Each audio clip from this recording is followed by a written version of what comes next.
식사 맛있게 하셨습니까? 오늘도 맛있는 음식으로 또 섬겨주신 분들께 감사를 드립니다. 오늘 오후에 굉장히 사람이 많이 모였네요. 오전 예배와 같은 느낌으로 많이 오셨는데 우리 옆에 사람들하고 한번 같이 인사할까요? 다음 주에도 이렇게 합시다. 네, 우리 오후에 계속 이를 만날 수 있었으면 좋겠습니다.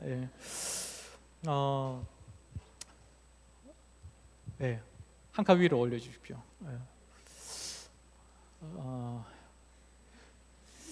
첫날부터 오타가 있습니다. 교회의 역사에 교회의 역사가 되어버렸는데, 참.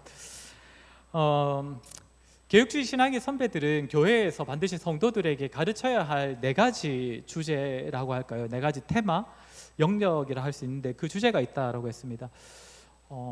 먼저는 성경신학입니다. 그러니까 말 그대로 성경 그 자체가 성도들에게 가르쳐져야 한다는 것이죠. 그래서 성경 말씀 자체를 이제 풀어서 가르쳐야 하는데, 전 나름대로는 주일 오전에 이렇게 성경 본문을 따라서 설교를 하고, 또 수요일에도 지금 창세기부터 지금은 이제 레위기 중간이 이제 넘어왔는데, 창세기, 출애굽기, 레위기 이렇게 성경 자체를 본문으로 계속 이어서 다루면서 그렇게 가르치고 있습니다. 두 번째로는 교리학이라고도 하고, 쉽게 말하면 교리신학입니다. 그러니까 성경을 잘 정리한 교리를 교회 안에서 가르쳐줘야 한다는 것입니다. 우리가 올해 초까지 웨스트민스터 신앙고백서를 함께 배웠지 않습니까? 2021년 7월에 시작했던 것이 거의 만 3년 만에 이렇게 끝이 났었는데, 어쨌든 교리 자체로서 또 우리가 신학을 또 성경을 배워야 한다라고 해서 그렇게 그것을 가르쳐라라고 항상 개혁신학의 선배들이 권유했습니다. 그리고 세 번째는 역사신학을 가르쳐야 된다라고 합니다. 그러니까 교회의 역사를 알아야 된다는 것이죠. 그래서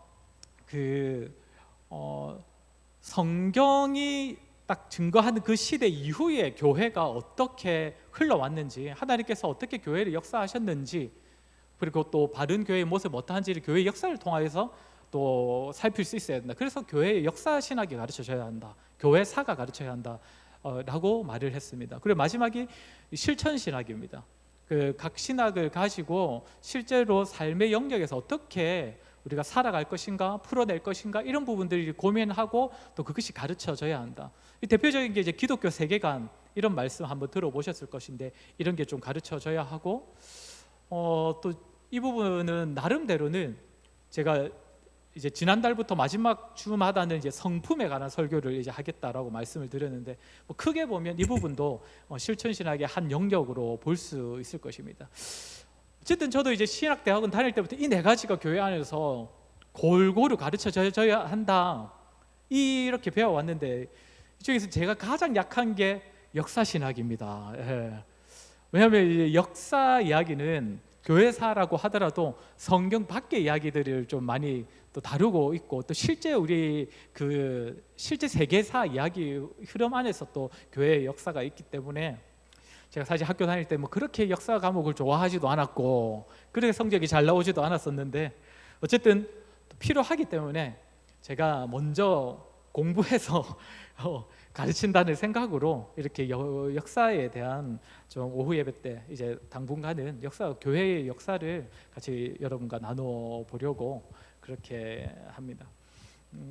오늘 첫 시간으로서 이제 왜 제가 교회의 역사 밑에 또 지난번 웨스트민스터 신앙고백서하고 똑같이 교회 건설과 복음화를 꿈꾸며를 적어 놓은지 아시겠죠? 다 교회 건설과 복음화를 위해서 우리가 교리를 배우는 거고, 역사를 배우는 거고 하는 겁니다. 교회의 시작과 복음 전파의 파트인데, 교회는 언제 시작이 되었습니까? 제가 이 질문을 담임 목사 되고 한 5번 정도 한 것 같거든요. 이제 성도님들 나름대로는 대답을 하실 수 있을 것 같은데, 제가 웨스트민스터 신앙고백서 끝나고 나서 몇 주간 시간이 있을 때 성경 교회를 말하다, 이 주제로 제가 한 3주 정도 강의를 했었는데, 그때도 이 질문 드렸거든요.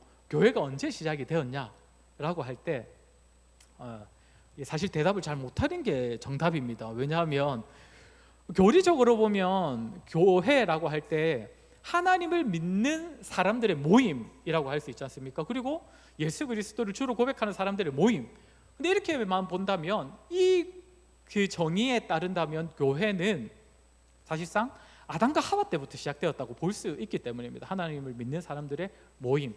그러나 우리가 우리 눈으로 확인할 수 있는 교회, 그리고 사람들이, 교회에 있지 않는 사람들까지도 저 사람들의 모임은 교회야 라고 이제 사람들이 인식하는 그 시점은 신약 시대에 와서부터이죠.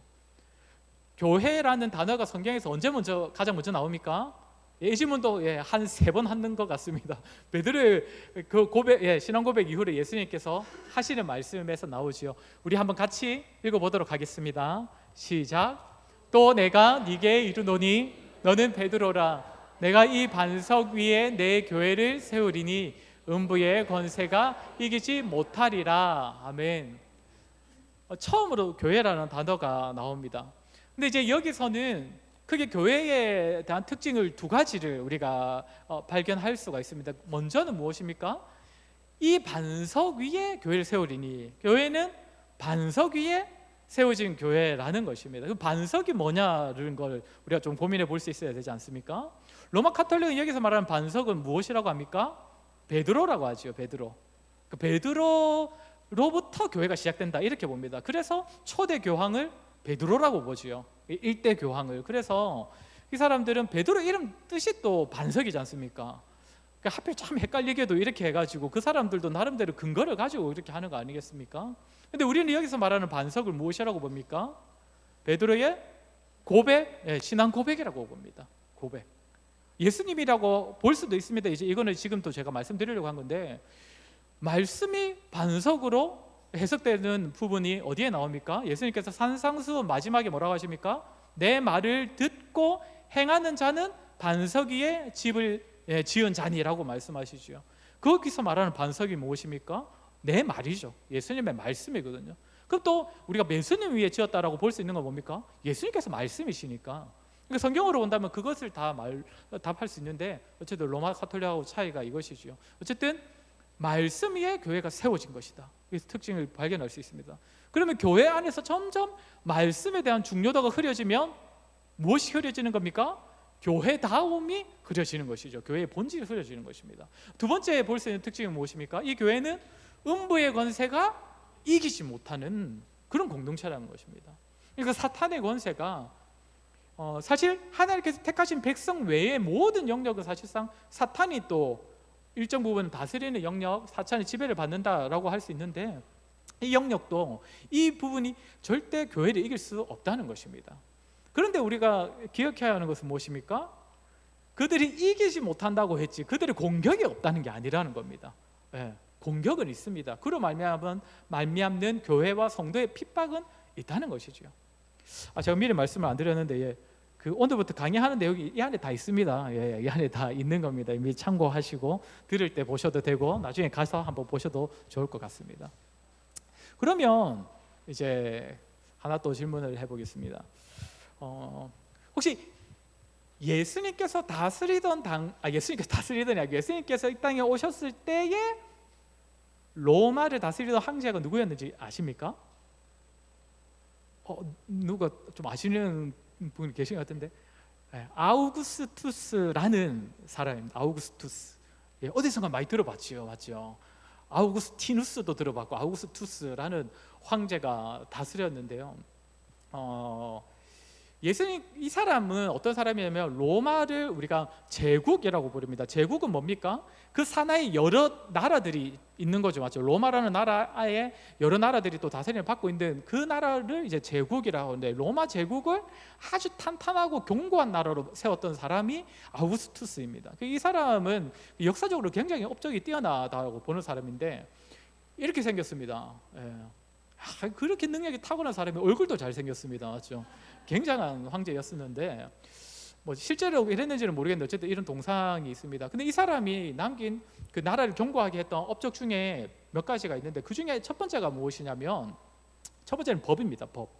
이게 잘 안 보이시는데, 이게 제가 어느 나라인지 제가 지금 기억이 안 나는데, 유럽의 어느 나라가 1581년 1581년에 만든 법조문인데 이 법조문이 로마의 아우구스투스 왕 때에 만든 법을 따랐다라고 되어 있어요. 그 아우구스투스 그 황제는 기원 전과 기원 후 이때 딱 존재했던 사람이거든요. 전부터 후 이 사이에 그 로마를 다스렸던 사람인데, 그러니까 1500년 동안 그 법이 유효했다는 겁니다. 그래서 유럽의 많은 나라들이 근대까지 그 당시에 로마법을 사용했다고 합니다. 많이 따랐다고 하죠. 그리고 또 하나 로마를 견고하게 만들었던 것이 분야가 무엇이냐면 당연히 군대이지 않겠습니까? 군대. 예, 이 사진은 그냥 그 당시 로마 군대를 따라 흉내내는 사진일 건데, 산하에 워낙 많은 나라들이 있으니까 그 나라들이 또 뭐 좀 반란을 일으키려 했겠습니까? 저 독립하려고 얼마나 많이 발버둥을 쳤겠습니까? 그러니까 그 나라들을 제압하고 다스리려면 강력한 군대가 있어야겠지요. 그래서 군대를 굉장히 강력하게 발전을 시켰다고 그렇게 알려집니다. 그런데 무엇보다 이 아우구스투스 황제가 학계 업적으로 그러니까 대단하다고 이제 칭송받는 것은 무엇이냐면 이것입니다. 잘 보이시는지 모르겠는데 이게 이제 유럽 지도죠. 이 빨간 선이 막 있는데 이게 뭘까요? 어디서 들어보셨죠? 예. 길입니다. 길. 이 당시 아우구스투스 황제가 닦았던 길입니다. 그래서 이때부터 이제 흔하게 사용된 단어가 말이 뭡니까? 예. 모든 길은 로마로 통한다. 그래서 비아 로마나라고 해가지고 로마의 길이라는 말이 사용이 된 겁니다. 보십시오.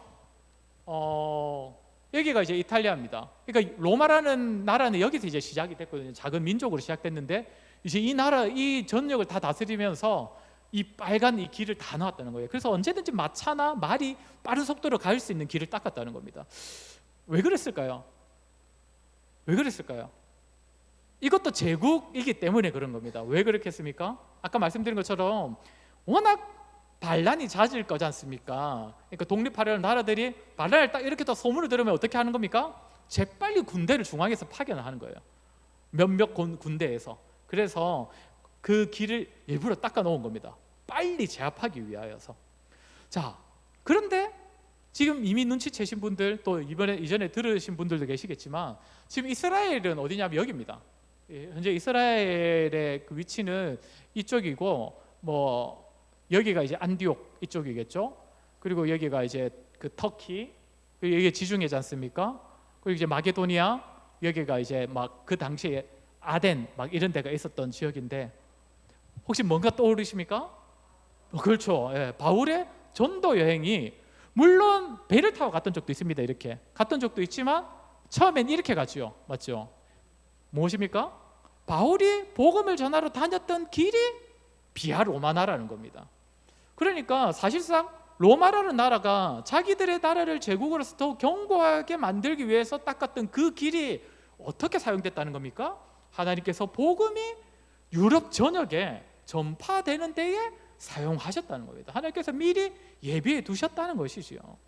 근데 또 하나 또 어떤 일들이 있냐면, 이건 이제 아우구스투스 황제하고는 별로 상관이 없는 이야기인데요. 이게 무엇이냐면, 어떤 글자인지 혹시 아시겠습니까? 제가 한 번씩 보여드리는 글자인데요. 이게 이제 아람어라고도 하는 히브리어입니다. 예, 히브리어. 아람어도 맞아요. 아람어도 똑같습니다. 그리고 이거는 헬라어입니다. 잘 아시겠지만 구약 성경은 히브리어로, 그러니까 이스라엘 사람들의 문자로 기록이 되었지 않습니까? 근데 이제 이 성경을 헬라어로 번역한 성경이 70인역 성경입니다. 70인역 성경. 유대인 70명이 번역했다 해서 70인역 성경, 70인경이라고도 부르는 건데요. 왜 이 성경을 번역을 했을까요? 이제 로마의 지배를 받기 시작하면서부터 유대인들의, 그러니까 이스라엘의 다음 세대들이 자꾸만 히브리어를 까먹는 겁니다. 이 헬라어만 알게 되는 것이죠. 그래서 그들의 신앙 교육을 위하여서 히브리어를 헬라어로 번역을 했던 것이죠. 아시겠지만 지금 미전도 정족의 그 선교로 간 선교사들이 참 빨리 하는 일들이 무엇입니까? 성경을 번역하는 일이지 않습니까? 왜냐하면 그들 스스로 말씀을 알게 하기 위하여서. 그래서 어쨌든 히브리어를 그 헬라어로 번역한 성경이 이 70인경인데, 이 70인경은 사실상 오늘 우리가 한글 성경으로만 봐서는 잘 모르겠지만 이 실제로 신약 성경에서 예수님도 인용하신 성경이 70인경이거든요. 그래서 어떤 의미냐면, 로마가 유럽 전역을 다스리면서 로마의 지배를 받는 나라들은 대부분 점점 다 헬라어를 쓰게 됐습니다. 시간이 지나면서 더 그렇게 됐겠죠. 근데 이 덕분에 어떻게 됐겠습니까? 바울이 복음을 전할 때 굉장히 편해진 거예요. 헬라어 성경이 다 이제 번역이 되어 있는 것이죠. 헬라어로 설교를 해도 다 알아듣는 것입니다. 로마가 강대국이 되어버린 바람에 많은 나라를 다스려주는 덕분에 어떻게 보면 복음이 유럽 전역으로 전해지는데, 말씀이 전해지는데 굉장히 큰 도움을 받게 되었다는 것이죠. 이건 역시도 하나님의 섭리라는 것입니다. 예수님께서 하늘로 올라가실 때 복음 전파에 대한 사명을 주셨습니다. 교회에 주셨지요. 그러면서 뭐라고 하십니까? 내가 너희와 항상 함께 있을 것이다 라고도 약속하셨습니다. 여기서 드러나는 것입니다. 복음 전파라는 사명을 교회에 주시고 성도들에게 주신데, 예수님께서는 그냥 지켜만, 내 말을 잘 듣는가 지켜만 보고 계시는 것이 아니라 하나님께서 섭리하셔서 이 모든 일들이 정말로 예수님의 뜻대로, 예수님의 명령대로 성취될 수 있도록 미리 다 섭리를 하셨다는 것을 우리가 실제 역사 가운데서도 확인할 수 있다는 것이지요. 그런데 우리가 또 하나 살필 것은, 아까도 말씀드렸던 것처럼 교회가 참 복음 전할 만한 이 발판들이 잘 마련되어 있다고 해서 교회에 아무 어려움이 없었느냐? 그게 아니라는 것입니다. 우리가 사도행전에서도 살폈던 것이 무엇입니까?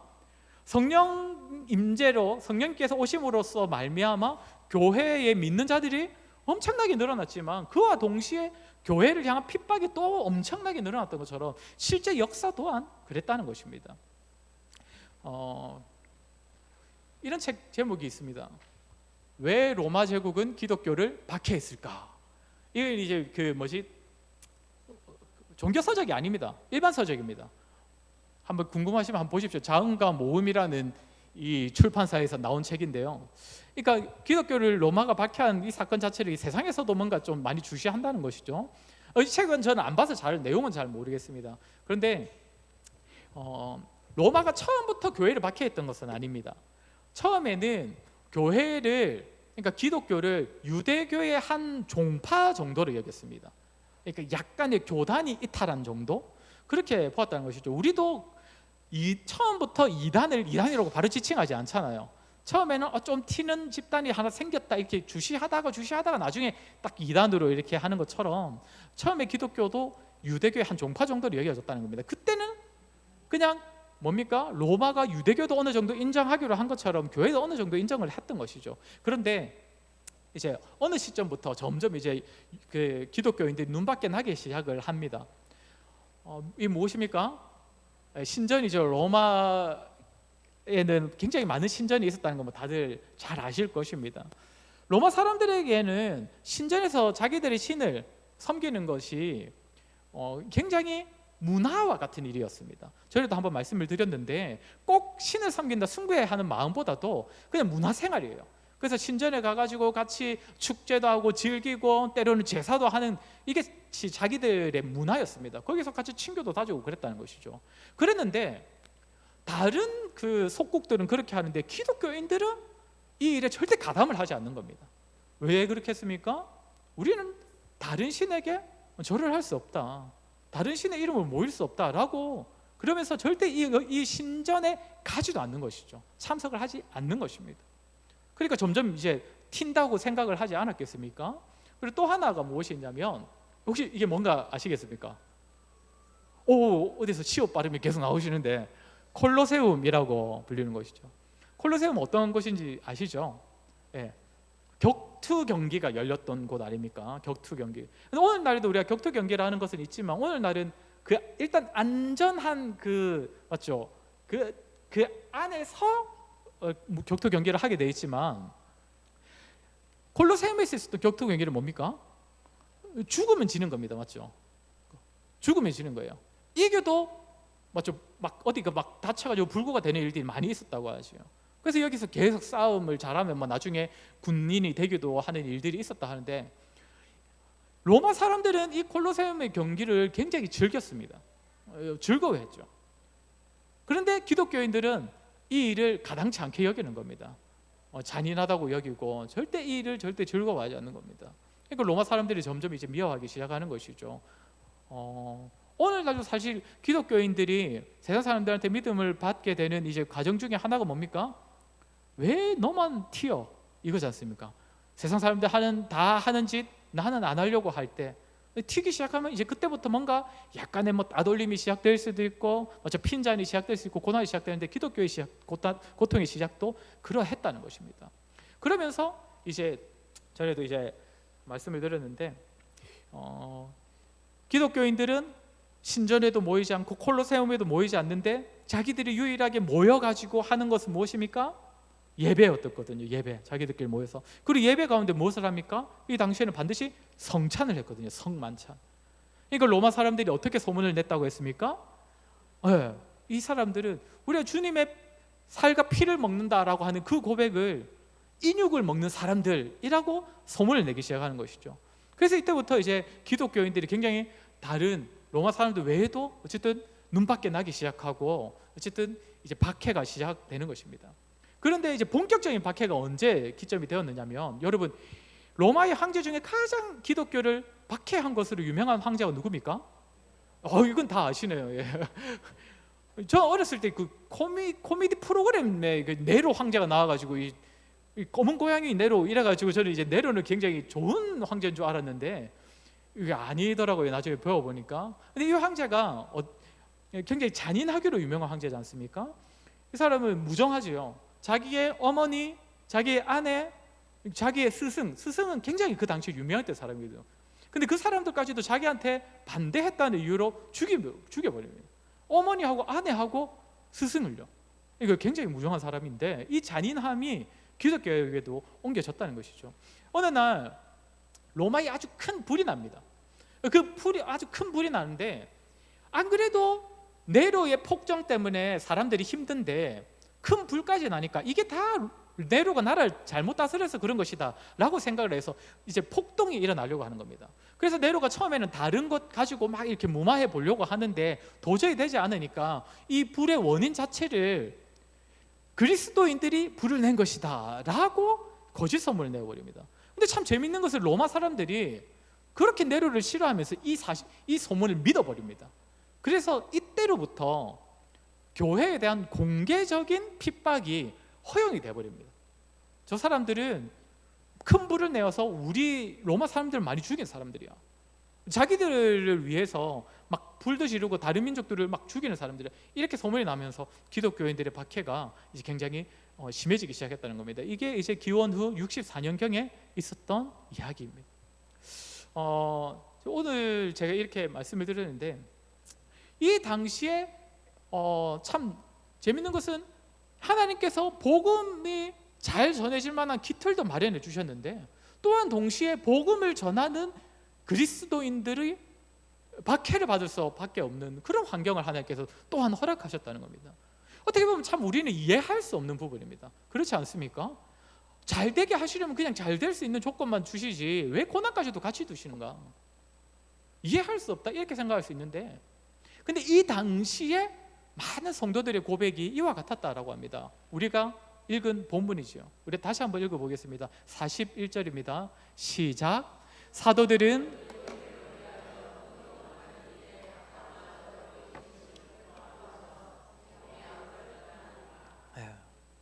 능력받는 일에 합당한 자로 여겨주심이 감사해서 기뻐했다라고 하는 겁니다. 그러니까 하나님께서 불러주신 성도가 복을 위해 살아가다가 당하는 그 고난은 어찌 보면 마땅한 것이고 성도의 정체성을 증명해주는 증거와 같은 것이기에 복음을 위해 살다가 고난이 주어질 때 오히려 그것이 기뻤다는 것이죠. 내가 틀리지 않았구나. 내가 그래도 부족하지만 복음대로 살았구나. 이것을 고난을 통해서 확인하면서 기뻐하며 돌아갔다는 것입니다. 그런데 이것이 초대교회 많은 성도들의 고백이었다고 합니다. 그들은 우리보다 더 어떻게 보면 육적으로는 그 심한 고통을 받으면서도 오히려 그것을 기뻐할 수 있었다는 것이죠. 저와 여러분도 하나님께서 분명 우리를 보내신 모든 삶의 현장에서 우리를 통해서 복음이 전해질 만한 기틀을 마련해 주셨을 것입니다. 하나님께서 섭리하셨을 겁니다. 우리가 아직 잘 깨닫지 못했을 뿐이지 저와 여러분이 속한 가정, 직장 그리고 모든 관계 가운데서 어떻게든 복음이 전해질 수 있는 그 상황들을 다 만들어 주셨을 겁니다. 하나님께서 섭리하셨을 겁니다. 그런데 우리가 그 길을 순종하면서 살아갈 때에 또한 무엇이 주어집니까? 때로는 우리에겐 힘든 일들, 어려움들이 주어질 수밖에 없다는 것이죠. 그런데 우리가 기억할 것은 그때에 우리가 다시 한번 힘을 낼 수 있는 이유가 무엇입니까? 내가 틀리지 않았구나.